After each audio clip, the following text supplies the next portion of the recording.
Hey guys, I'm going to do a little video here real quick, just a short one on a couple of things about doing the mods on this VT50, some of the mods. I've got this chassis that I'm working on here. First thing I want to show you is on the attitude mod. A lot of guys mount, or for a lot of guys I will mount the attitude in place of the line out jack. A lot of people don't use a line out and they don't want to drill a hole for the attitude, so what we'll do is pull the line out jack off of this little PCB here and then insert the potentiometer for the attitude there. In this case, the owner of this amplifier didn't want to do that. He wants to use his line out, and he was fine with drilling a hole in the chassis. So what we've done is I just drilled a hole here in between the line out and the impedance switch, and there's a nice little spot here on the chassis. You can see the back side of that potentiometer sitting back there. There's a opening on the PCB where there's no interference, and it's just a nice little spot for that to sit. Okay, so then I'll put I got a nice cream colored knob I'll put on that later, and that's it for the attitude mod. Also here's the wiring for it coming in place where it was the resistor R71 where that sits. That's a 10K resistor, and I remove that and then run the harness up into here. Since we've taken that 10K resistor out, I like to add one back. So back on that potentiometer on one of the terminals, there's a 10K resistor in series. So we can never have less than 10K, but then with the attitude pot, we have 100K. We can go up to 110, but never less than 10K. All right. The other thing I wanted to show was on the presence mod. I get a lot of questions about this, about which wire, because it's a little confusing, which wire to cut, to tap into, to do the presence mod. So I wanted to show you this. And which one you cut is if you're sitting this... as this presence pod is sitting here, it is the wire, let me get a pointer, it is the wire here on the left side, the left one. Now if we follow that up, we can see there's it's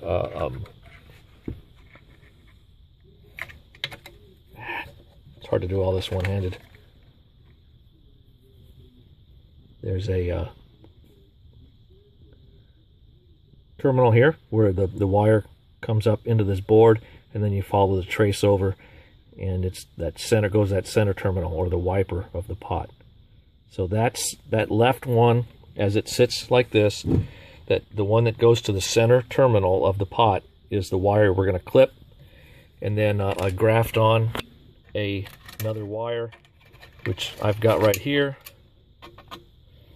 And then I'm just going to take that and run it to ground, which I'll use this bolt right here, which is a real handy place to put to ground it.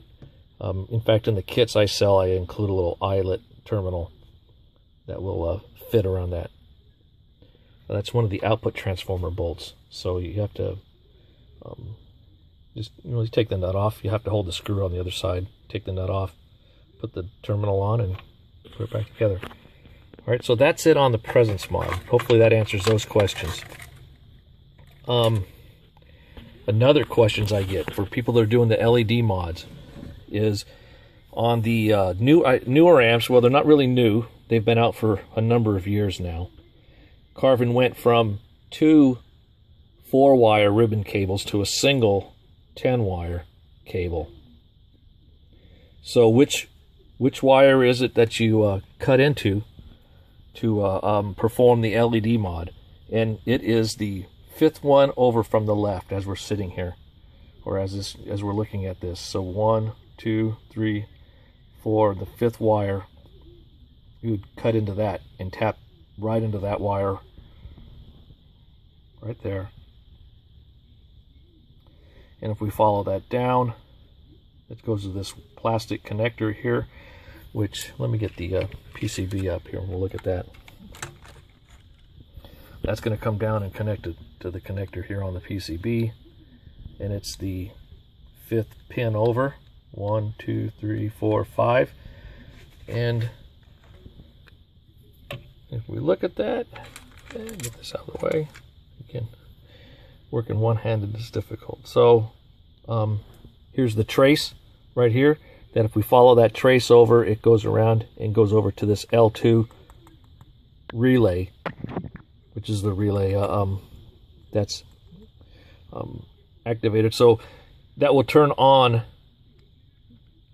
the LED for the clean channel if we've disconnected, you know, if we've performed the presence mod. The two kind of go together. Okay. Speaking of the LED mod, I wanted to just show you that I've taken and I've drilled holes. I got one right here for the soak channel, one over here for the clean channel, and those are 3/16 inch holes. Here's the LED that I will be inserting later when I finish the mod up. That will insert right in there. A real sweet installation. I use these LEDs I use, they're clear until they're activated. Then when they're activated, it's a nice bright red.